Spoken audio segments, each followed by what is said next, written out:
Starfleet Underground.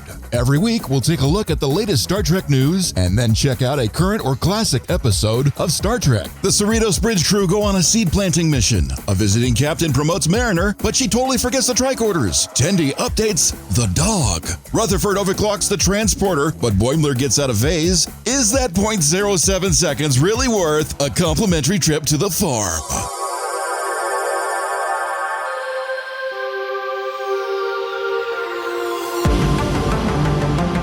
Wow, they're number one. The coffee actually tastes good this morning. Of course it does. I made it. Hey, good morning, everybody. Good afternoon or good evening, depending upon when you are listening to us. This is back on your podcast here, Starfleet Underground. And I am your host, Captain Nathan Adams, captain of this vessel. And we have our intrepid crew here with us. First off, our science officer. Hi, I'm Heather. I'm the science officer. I'm the one who no longer serves the captain his coffee because I can't figure out what is my cooking experiment and what is my chemistry experiment. So I'm no longer in charge of the food. It all blends together. Yeah. It's all one big experiment. Yep. Thank you, because the last time you did it, I wound up waking up with dandelions growing out of my nose. So that was not a fun experience. Better than growing out of your ass. This is true. It's worse when your coffee gets up and walks away. And speaking of worst, but actually not the total worst there, we have our computer person, my number one, and ambassador to our VIPs. That would be me. Hello, I'm Patrick. Good morning, good afternoon, good evening, and hello. And of course, the person that really, I don't understand how he keeps his ship running without using huge amounts of buffer time and without using Delta shift as well as the other crew members to do it. He's literally a one-man engineer, and that's Rocky. There is a team of people you'd have no idea. The huge team of people that actually support me. I don't talk about the little people. I never see them. You get them trained well. I just hear like something scurrying away like mice. I like to keep them out of phase just to keep things a little more interesting. You don't always see the munchkins until they come out from under the flowers.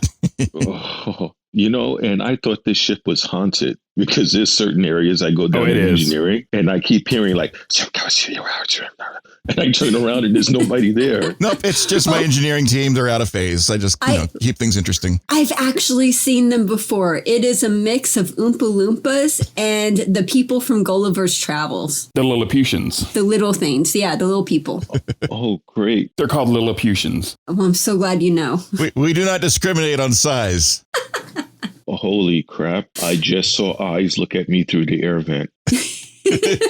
Oh, well, yeah, that's probably Joe. Joe had the glowing eye as he was pulling tricks on people earlier this week. That was funny, Joe. Oh, holy shit. That actually kind of made me nervous there for a second. Talk to Tendi. That was the dog. Damn. Okay. Tendi needs to, we need to talk about Tendi. I don't appreciate her doing the John Carpenter thing with the dog. So. Yeah. That was pretty cool. Oh my God. I so can't wait.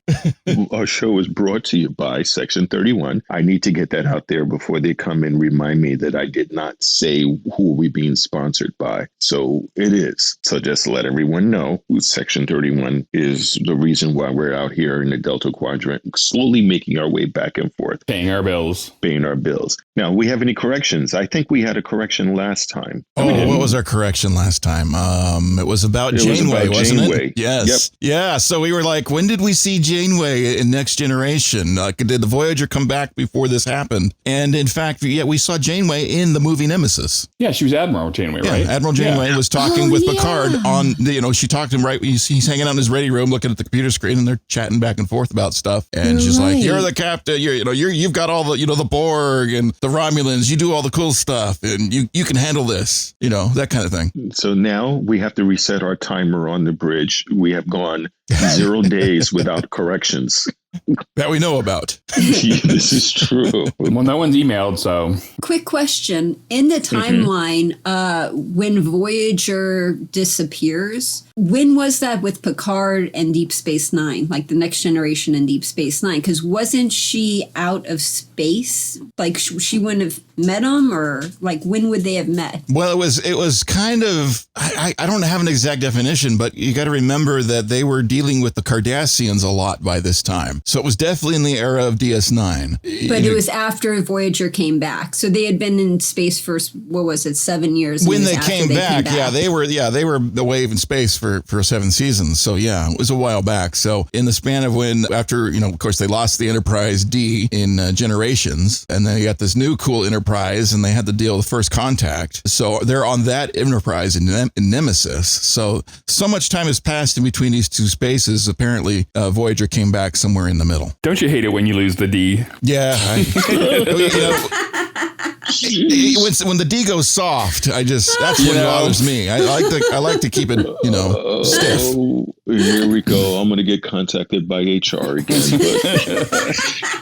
Yeah, I was talking about Enterprise D. I mean, it sucks when you lose the D. Yeah, you don't want to, you want it to be nice and solid, that D, because if it starts to phase out and get a little wobbly, you got a nice, solid, heavy D. Just so long as you don't take a picture of the D and send it to other people, then we're all good. Well, I mean, if you really want a picture of the D, there are so many pictures of them on the internet. You just got to Google it up, 1701D. You're going to get all kinds of pictures of the D. So for those of you listening, if you want to see Rocky's engineering D, you're going to have to send an email. Yes. And he will comply. Pics available by request. His D. So now that we've gotten that out of the way. And then we'll send you some 20th century Ds like Mitch McConnell, Lindsey Graham, Donald Trump. Don't scare us. No. Now, a little bit of a situation is I had the talk about a little D. pleasure of talking to Jean-Luc Picard. And I was asking him, was he a little jealous that Janeway made Admiral before him? And he's like, well, I was Locutus first, and I did put some things forward. But as you well know, I did make Admiral eventually. So I do not begrudge what she's done, and she should have been commended, which is a nice British way of saying, yeah, I should have made it first. But that's okay. The British. Yes. Wasn't he French? French. Well, French, British, one of the two. He's French, but he was raised in Britain. Oh, is that Here what we happened? go. That's why he has the accent. Yes. Okay. Now, for news of the week, has anybody got any news here? Oh, there was so much cool news. Star Trek in general, they got the Television Critics Association Award for the Heritage Award. Woo! And it was for the original 66 sci-fi epic Star Trek. Have you heard of it? Oh, no. What? A groundbreaking series brought the future to life. The one that started everything. I was just going to read the whole thing, but you guys can Google this up. Star Trek was amazing. And the changes it brought and made people aware of in politics, sexism, and human rights, and beautiful stories of love, war, intrigue, and adventure in outer space. Okay, I'll stop reading it word for word. But yeah, it's 2020, and we're still talking about this Star Trek show from 1966. Big deal. And it still continues. Yeah. It was cool, too, that Rod was the one who accepted the award. Roddenberry, the son of Gene Roddenberry. It was very cool. Every time I see Rod Roddenberry, I'm like, you know what? That guy's, he's cool. I mean, apparently when he grew up, he was not the guy, the son of the Trekkie. Mr. Roddenberry. He was not Mr. Star Trek, his son. He was just a kid, like anybody else. But he became aware of and learned about Star Trek as an adult. And he's just he's running the thing. Well, if I recall correctly, he did work on some of the shows like as a teen. Yeah, he was involved in around stuff. I don't know all the specifics because I haven't gotten that deep into it. But I know that growing up versus now, Rod kind of understands the Star Trek thing now so much more than he ever did as a kid. For sure. Faux show. And and now he's like running stuff. And if you guys are enjoying some of the Star Trek that's on right now, I mean, high fives to Rod. When we were at Star Trek Las Vegas, and I was wearing my Skant, as I am wont to do, and I was walking down the hallway, and Rod was coming the opposite way, and he saw me wearing the Skant, and he rushed over to me. He's like, dude, I need a picture. He's like, if you're brave enough to wear a Skant, I need a picture. That's awesome. That's awesome. I love that. That's cool. That's cool. Yeah, very cool. So cool.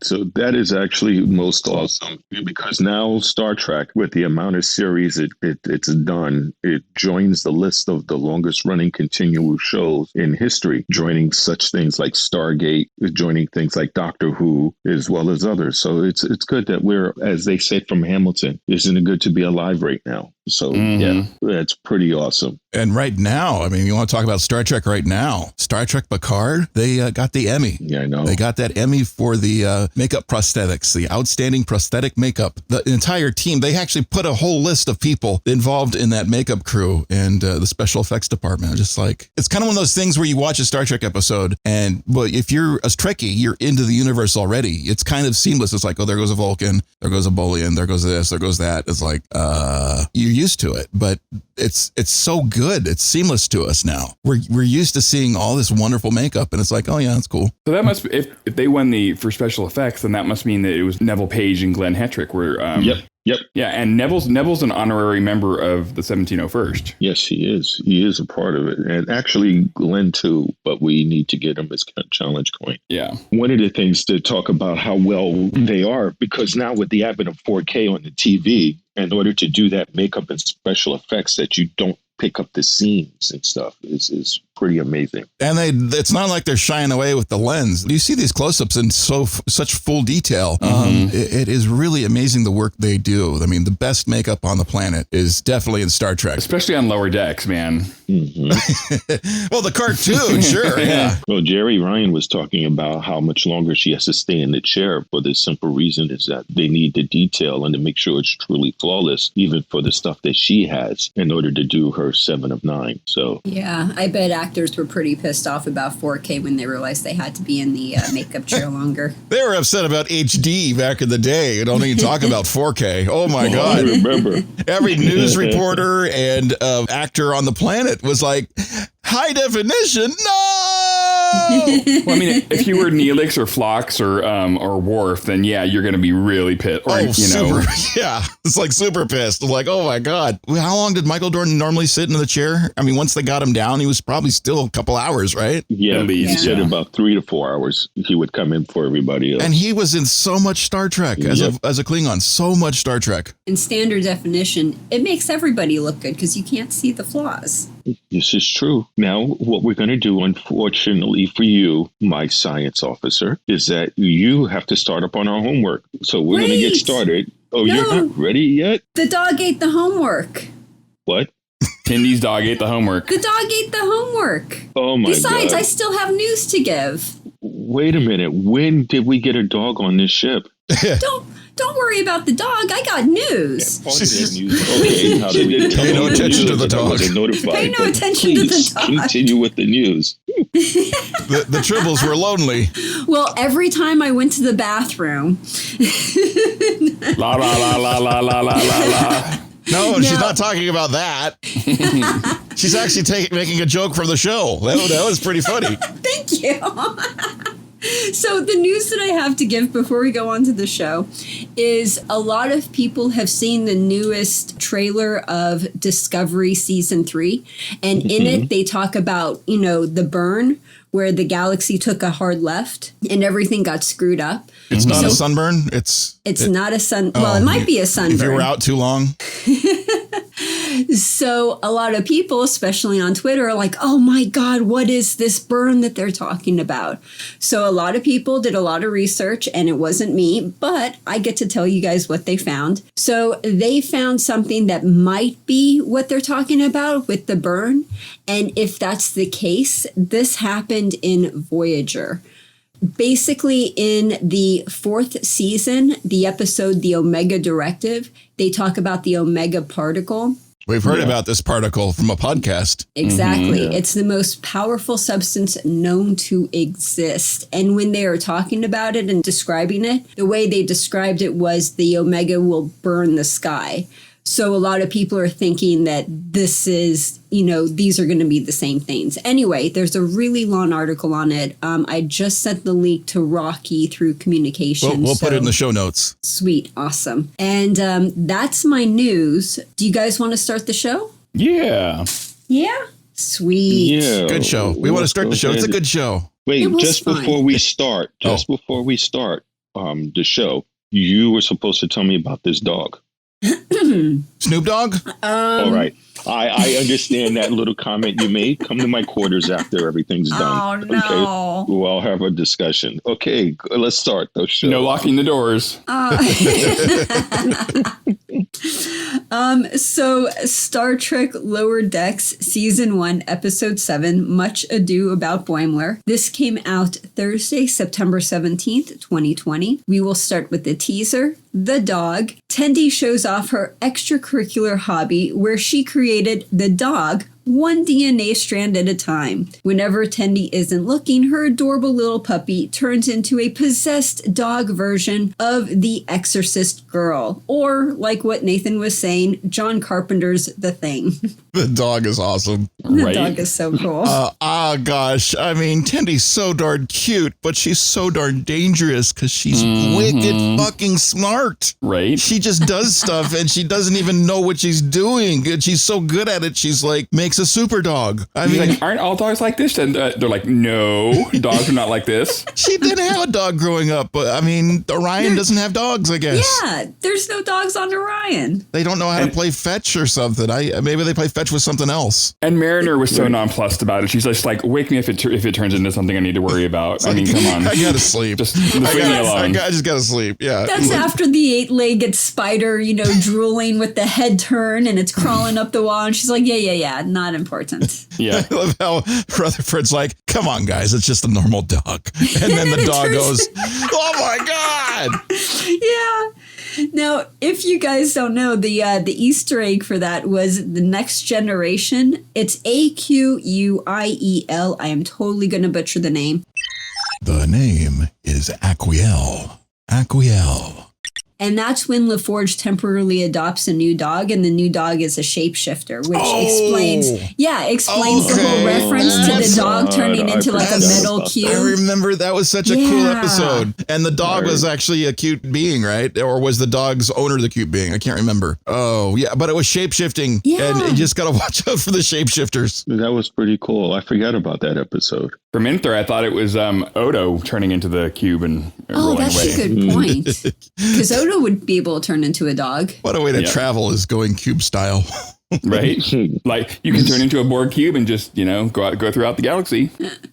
Oh, and I love when they said that when Tendi was making the dog, she was doing a one DNA strand at the time. And Boimler is like, when were you doing this? Oh, every time I went to the bathroom. Bathroom productivity. It's a thing, people get busy in the bathroom. And I'm not talking about that. I mean, we've got our portable devices. You just whip that out and do whatever work you need to do. And while you're doing other work, if you know what I mean. This is a family show. We don't need to be talking about whipping it out. When has this ever been a family show? Oh my God, we are so not a family show. Do not let your kids listen to us. Maybe you're talking about making a family show.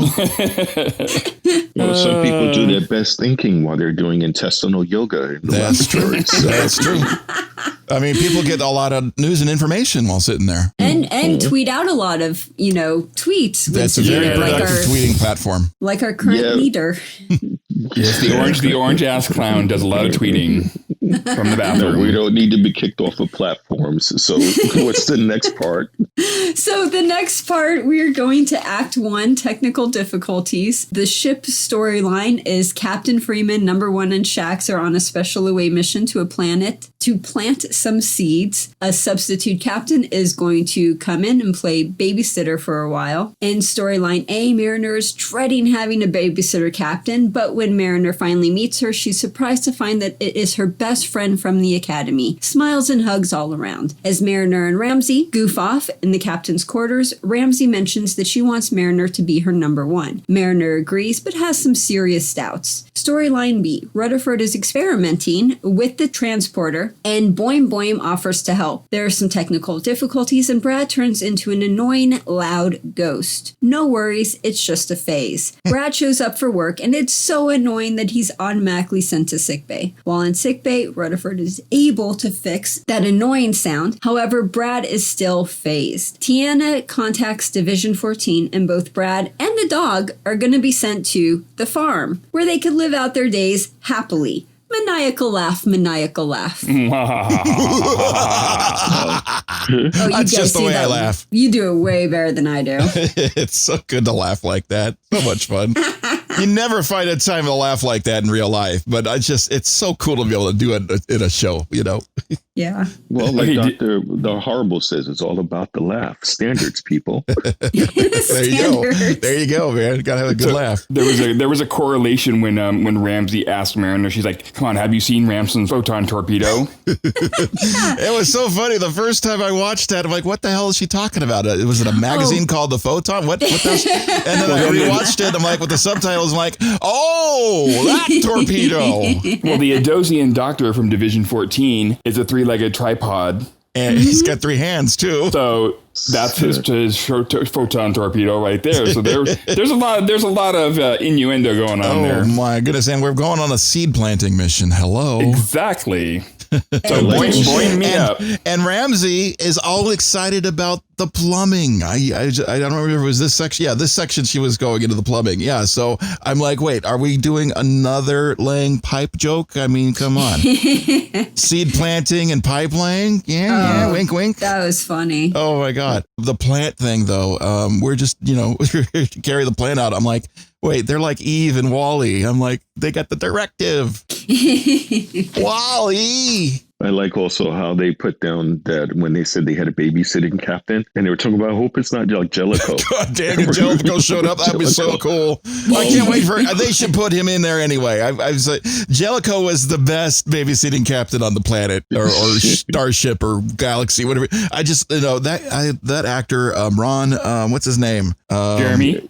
No, not Jeremy. No. The other guy. Ronnie Cox. He's a tripod. Ronnie Cox. He is such a good actor from the 80s and all these wonderful, cool sci-fi shows. RoboCop, Total Recall, so many. He was in Beverly Hills Cop. I mean, come on. Yep. Goddamn good actor. I could love to see him pop up as another substitute captain in Lower Decks. It would be so awesome if they could do that. Well, did you guys notice the Pinocchio reference?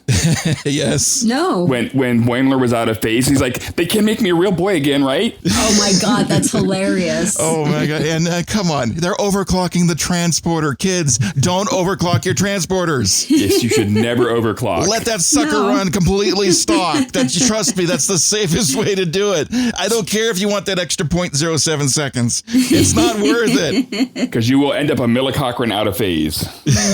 Well, it turns out he eventually does rephase. So it's like instead of quickening that extra 0.7 seconds, you kind of multiplied it the other direction. So I think we got like an inverse thing going on here. I like how he finds someone else to test it out on instead of going in there and testing it out himself. Well, that's true. You'd never want to self-transport test. That's very important. That's kind of one of the things you never, ever do. Yeah, because if you get caught in the pattern buffer, then you're screwed because no one knows that you've gone. Yeah, and what if somebody hits the undo button and you're just sitting in there minding your own business? You just kind of don't exist. Point. Yeah. Don't want to do that. And also, too, did you guys notice that those black outfits that the captain number 1 and Sachs were wearing, that's the same as the Next Generation season 6, the Chain of Command, when Worf, Picard, and Crusher are like doing their top secret away mission? It's just the coolest blackout clothing setup you could ever have. It looks very stealth, very cool, and so goth. Oh, And so they're doing yeah. all these martial arts moves and everything else just to go plant a seed. Hey.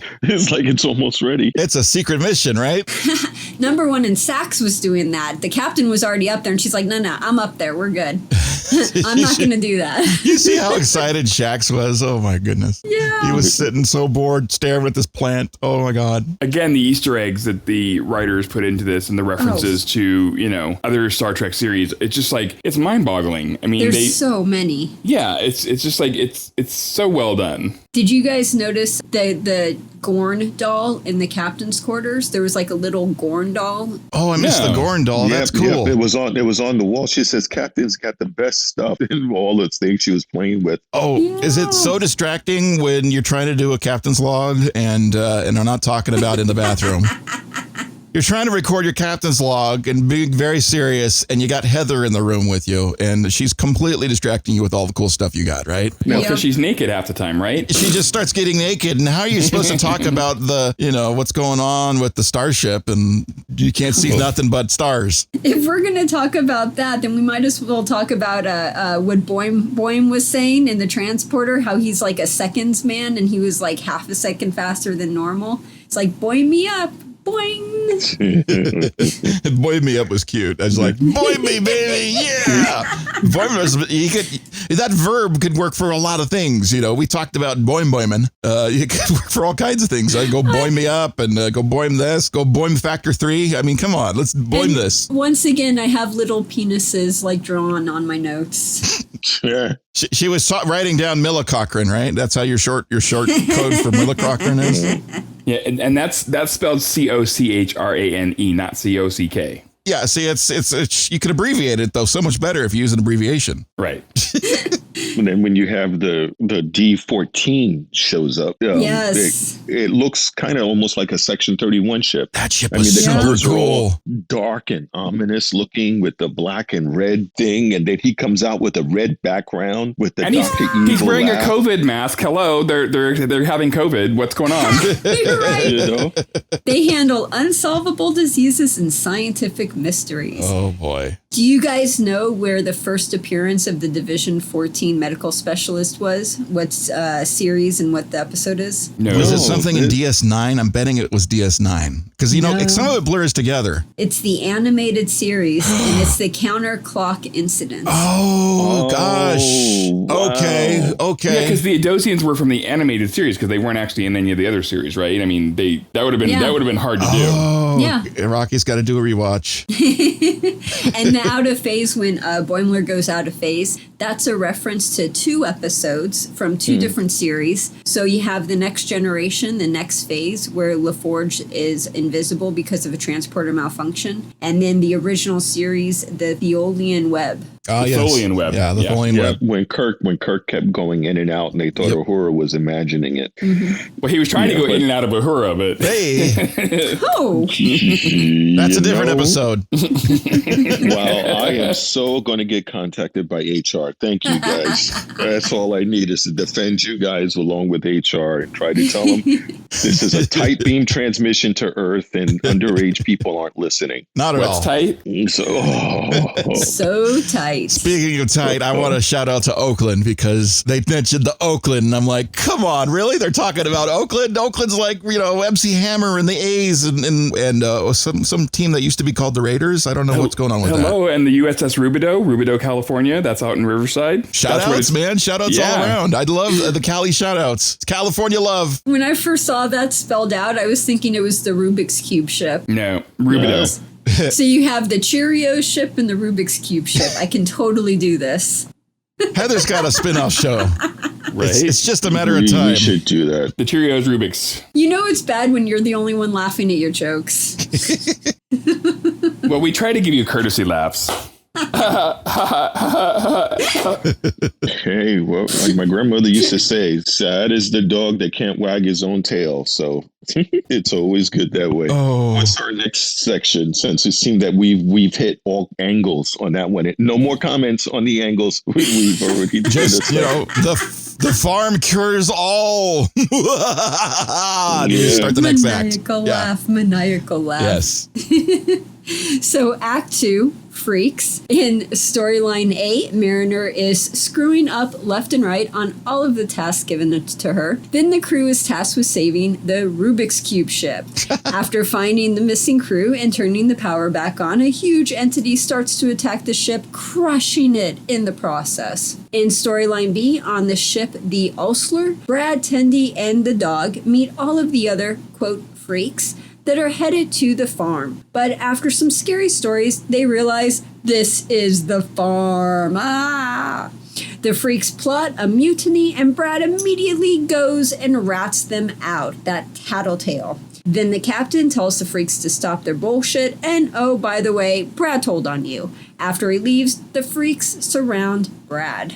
Snitches get stitches. Snitches get stitches. That was pretty funny. But you see, I kind of felt for the captain, the babysitter captain, because she bragged about her friend, and Mariner was just like Screwing it up left and right. really messing up with oh my god, with the gravity boots hitting the wall, with everything was wrong, and she's like, "What is wrong with you?" Leaving the tricorders on the. Oh, I left that crate on the ship. Oh, Right. shoot. I really could have used the tricorder right now. Yeah. Whoops. Well, Do you remember when Ramsey said that the Borg, that they smelled like an old trash bag? You always wondered about the Borg because you see them and you look like, well, okay, they're really advanced and they're really cyborged out, and they're also possibly are they like zombie flesh or are they just human flesh? They're not taking any sonic showers. What do they smell like? Yeah, they can't take a shower with all of that electronics on them, so they never take showers. And you've ever thought, how does the Borg go to the bathroom? Do they just go to the bathroom, or do they just regenerate stuff? I mean, look at them. It's reprocessed. They do it like 20th century astronauts, and they just go in their suit. Right. So it can't smell good possibly at all, right? They have one of those ethers up there. No, it reprocesses. Catheter. Catheter. Yeah, that's what you call it. No, you're right. They do smell like old garbage bags, but they also have a hint of ozone around them as well. Well, yeah, because the space Borg, especially when they get transported in, when that little Borg transporting. Oh, yeah, yikes. You can smell little burnt electronics in hair and. Yeah. No, let's talk about the so-called freaks that were on board. Oh my God, they had like everything from transporter accidents to all kinds of stuff. Were you looking at where all the different eyeball placements were? Because we know Star Trek has an eyeball thing now, and that was like, this is like horror movie style eyeballs everywhere. There were so many Easter eggs. Oh my God, the Easter eggs. What made me laugh is when they were introducing themselves and the old guy's like, that's right, stare at me. I mean, what are you going to do? He's growing older and getting younger at the same time. Like, what? How do you manage that? Well, did you notice that's like they just put it together, but the accelerated aging was from the original series, The Deadly Years, and The Next Generation, Unnatural Selection. And then the reverse aging is from The Next Generation, Too Short a Season, and Rascals. I liked how they were introducing each person, and then they finally get to the slug on the table. It's like, and that's Anthony. Yeah. Somebody went past warp 10. And the salamander, that's sort of a reference to Voyager Threshold with Tom Paris. Everyone likes to say that's the worst Voyager episode. I loved that episode. I thought that was awesome. I'm demented. That's because you had them Tom got freaky with Janeway. That's the only reason why you like that. Well, also, they broke the speed limit. Yeah, they did. It's like, wow. And they all freak out. And I couldn't believe Boimler. It's like, he's such a goody-goody two-shoes. The first thing he's got to do is go run and tell on everybody. Yeah. I mean, so much that they literally cut mid-sentence and they finish a sentence. And it's just one of those things. That's how bad it is. When they can cut you mid-sentence like that to the next scene, you're such a tattletale. Freaks fight back. Freaks fight back. Yeah. And as they're leaving to go tell the freaks, he's like, don't tell him I told you. It wasn't me. Don't tell him. Totally and told then them. Then the Adosian's like, it was Brad Boimler right here. Brad Boimler here. Brad Boimler. Exactly. It was this guy right here. Yeah. He's the one that did it. Don't you get it that this is the farm? They're going to keep us here forever. And then you started wondering, is this the dark side of Starfleet? Yeah. Is that they're going to have people trapped on a ship like that and to call them freaks, and just like. Well, the Adosian did come in looking all Darth Vader. Well, he did. And that laugh again. Yes. That was a great laugh. Boimler's like, we have to follow the rules, right? And he's like, I am the rules. I'm just like, wow, that's a little overstepping, right? Mm-hmm. Oh, and I love how they brought up the whole, the dog is going to the farm. We're going to send the dog to the farm. Oh, where he could live out his days happy and wonderful. We're just going to send the dog to the farm. It's like every freaking child's like, oh my God. Poor dog. When you get older, every child knows that when you get older, the farm meant the dog was going to get put down. Yeah. Yes.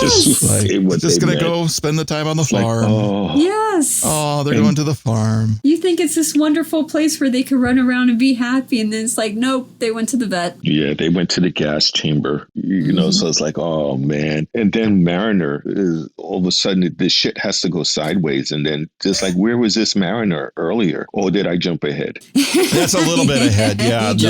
We're forgetting the tricorder part of Mariner right here.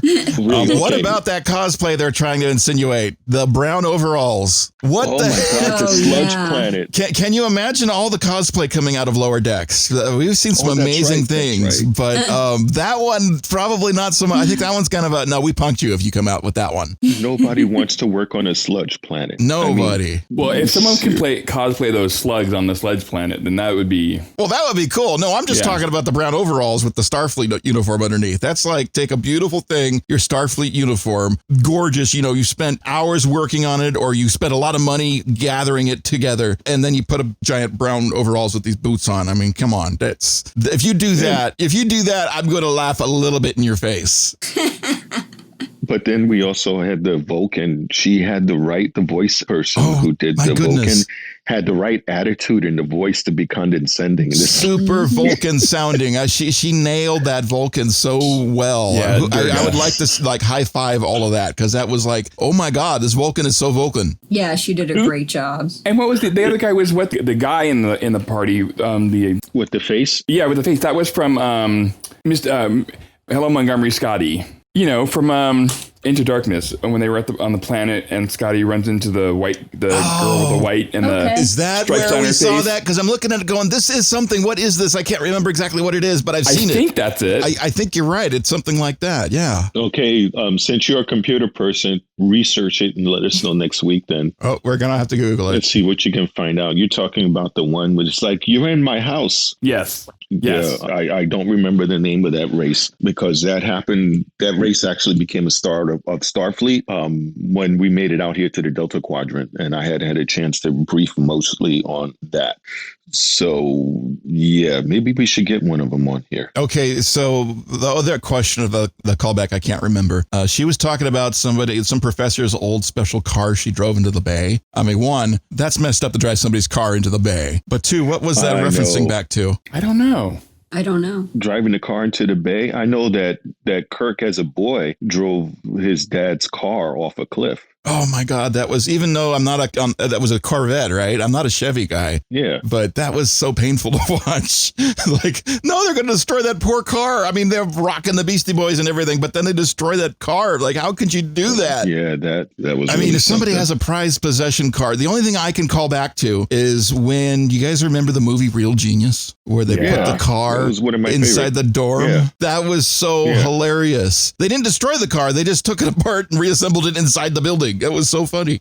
That was with Val Kilmer. Val Kilmer was in it, and that's so funny because they didn't know that he lived in a secret room in the closet. Yes. They thought they were hallucinating. It was such a good movie. If you've never seen The Real Genius, you've got to go see it. It's one of the most legendary 80s movies ever. Okay. Gonna add that to my list. Oh, you haven't seen? Oh gosh, you're gonna love that movie. Along with Weird Science. Weird Science is also a good one. Science.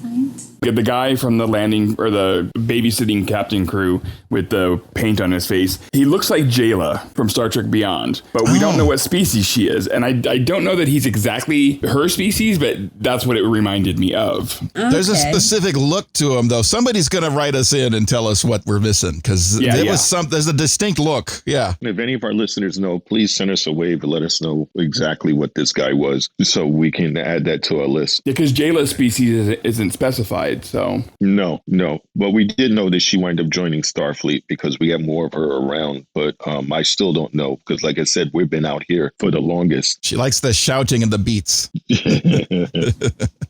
Heather, what is our next section? Okay, so on to Act 3, The Farm. In storyline A, as the ship is crushed and things are getting dire, Mariner takes charge and ushers the crew to safety. Ramsey realizes the Mariner was screwing up on purpose. Mariner admits that she didn't want to be number one. She's happy where she's at. Thanks to Rutherford's machine, the crew was beamed out just in the nick of time. But the entire crew is now phased and super annoying. Don't worry, it's just cosmetic.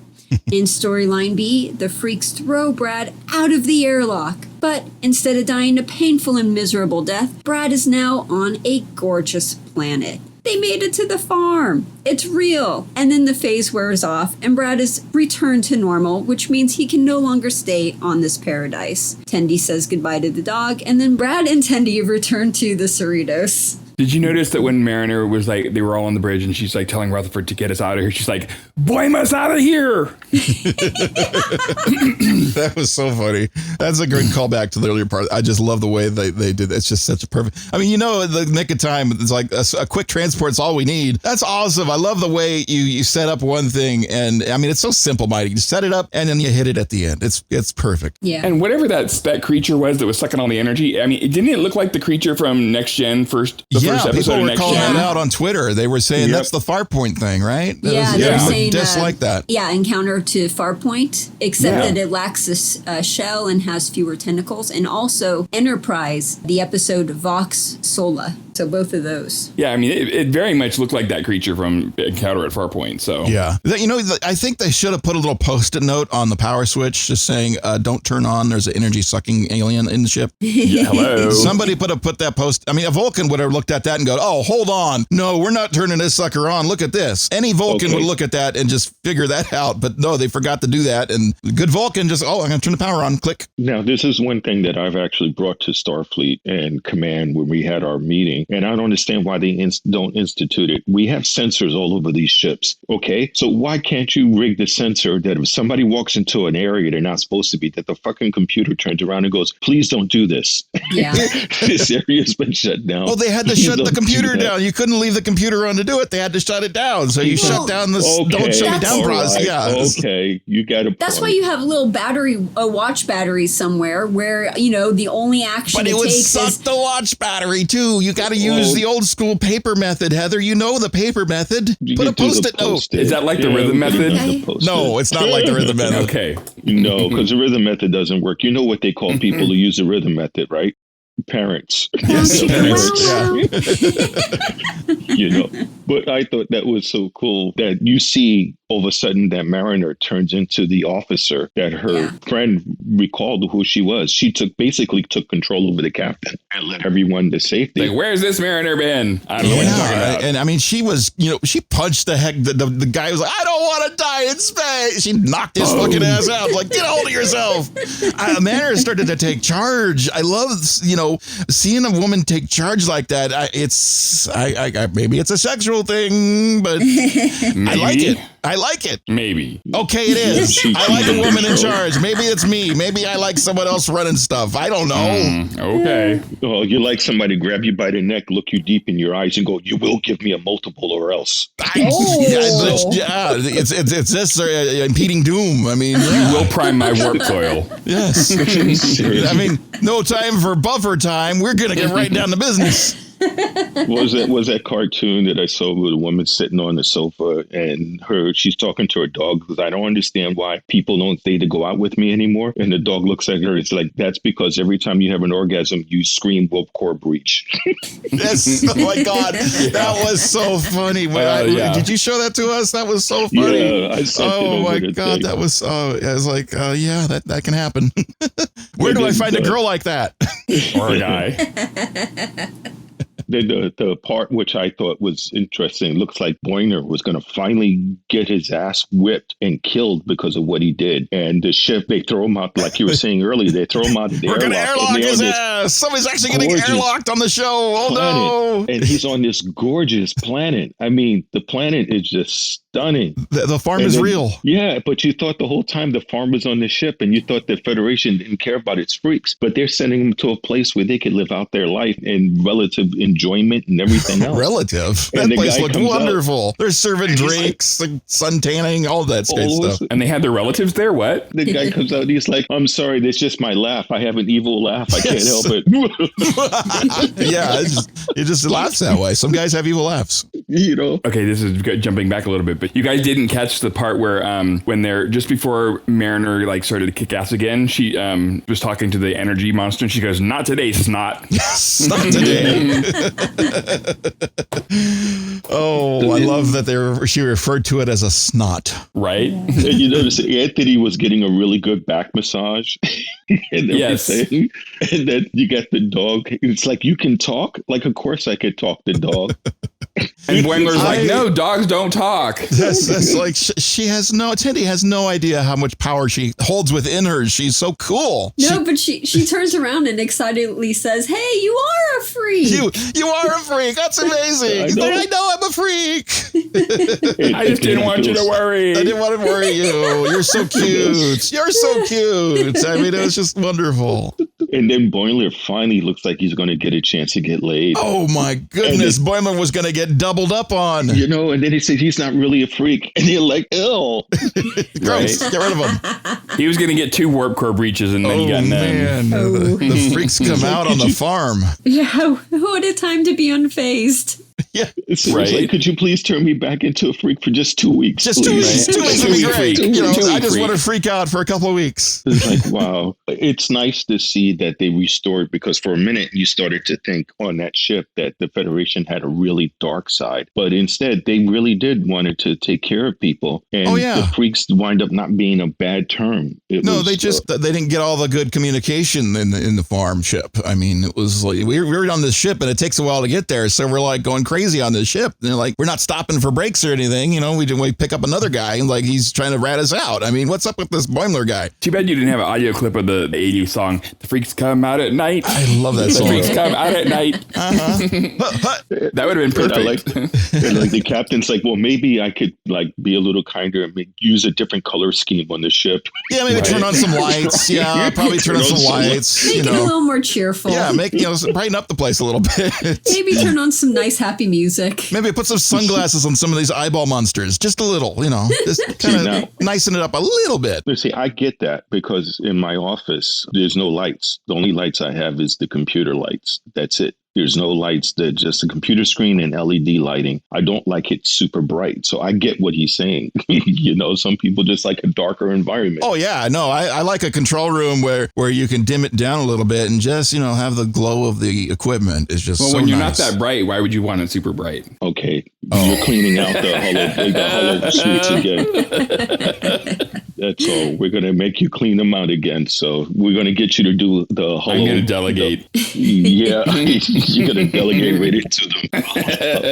Holodecks rooms 1 through 5. Go ahead. My question is, you saw that they had like 3 or 4 people who look like Christopher Pike when he was burned in the wheelchair. Mm-hmm. So what my question is, did Pike go to that planet or did he just never go to the farm to begin with? No, I don't think that planet was actually there yet, because if you look according to the timeline, Pike was in the beginning at TOS, so he never made it there. So he made it to the... He was pre-farm. Maybe he's one of the founders of the farm. Mm-hmm. Yeah, because you remember Pike winds up going to that planet with the Ecosians. No, it's not the Ecosians. Telosians, yeah. Yeah, when they went to the Telosians and they had him be able to live out his life with that girl. He kind of didn't need the farm planet.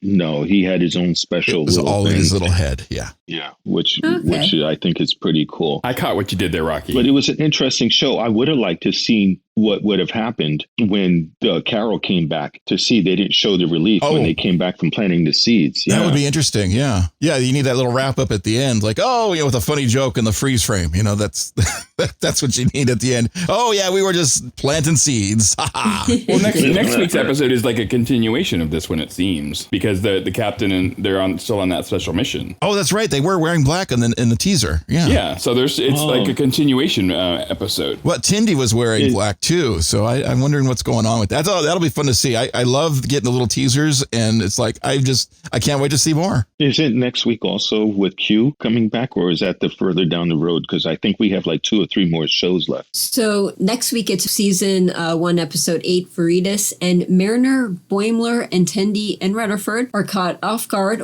when certain alien forces them to testify about a series of apparently unrelated events. And a series of apparently unrelated events are totally going to be related, right? That's Star Trek. That kind of happens. Yeah. Faux show. It was definitely, I like the way it's been. It's been a very entertaining show, and the characters no longer feel like animation to me anymore. They feel real, and they feel... Well, except for the dog. The dog was a little... Lassie, come home. Well, now you guys know where we got our dog from. I went to the farm and I adopted him. Her. They're not supposed to hover and spit lightning. Oh, but it makes it interesting. disgusting. Yes, it does. And besides, this dog Okay. can talk. Well, that's a little bit better. And maybe he could finally get past the translator with the tribbles, because I keep talking to him and all they keep looking at me and going, food? No matter what I tell them to do. I mean, they do what you ask them, but they respond by food. Maybe they're like that tree creatures, like I Am Groot, is the way they have different enunciation on each character or word. It actually means something. There you go. Because it goes like, I am Groot, I am Groot, I am Groot, I am Groot. And each one, the way, depending upon the stress you put on the syllable, means something totally different. Or the tone in it too. Yeah. Right, in the tone. So I was trying to look into that, but yeah, not that helping. I still can't understand them things. I get it wrong sometimes, because when I say that, I get wood, they think I'm trying to come on to them. Food. Yeah, so When you have wood, it's just a toothpick. Oh. Damn. Oh my God! Because a toothpick afterwards, because when it first starts off, it's a huge log. So I don't know what you're talking about. Now that we've done all that, now I'm going to be dragged in front of HR for my comments as well. So Captain, you thank can't say very that. much. Logging Those off. Thank you for joining us this week. We're going to be here again for next week. Next week, I do believe the ambassador is going to be docking with us. So I'm just going to warn you guys again, if you're used to our naughtiness, we're going to have to tone it down, because Vulcans do not appreciate that. Oh boy, yeah, you got to keep a little bit more respectful when the ambassador's in, because she's just so darn cool. We don't want an international incident. Yes, we don't want an international incident. So maybe we should get fembots to substitute for us while the ambassador's here. Okay, Patrick, you now have all the holodecks. I want those filters cleaned out by the end of the week. Oh, you got the worst job on the ship. And don't make the dog help you. Okay. The dogs like to help. No Remember bad dog. that when I get your coffee next week. Oh, great. It looks like I have to look into making my own. Maybe just double check that cream before you drink it. You're going to have to get a filter for your coffee, a biofilter. There is one thing I could always tell if Patrick does something with my coffee. Normally he drops it off and leaves. But whenever he stands and then looks at me and waits to see if I drink from it, and I know he did something. Maniacal laugh. Thanks, everybody, for joining us. Remember, you can find us on SoundCloud. You can find us on Apple's podcast and YouTube. Tomorrow or the next day, you will be getting a premiere. Watch it, because our time varies, because we like to keep you on your toes, where you could join us on YouTube. And most of the cast is here for us to engage with you. So have a great week. Make sure you stay safe. And Boim is out of here. Yes, we're done. So just don't have a good one. Make it so. Starfleet Underground, beaming into a podcast feed near you. Log on to our website at starfleetunderground.com and send your comments and questions to thecollective@starfleetunderground.com. Follow us on Twitter at StarfleetUnderG and on Facebook and Instagram, we're Starfleet Underground.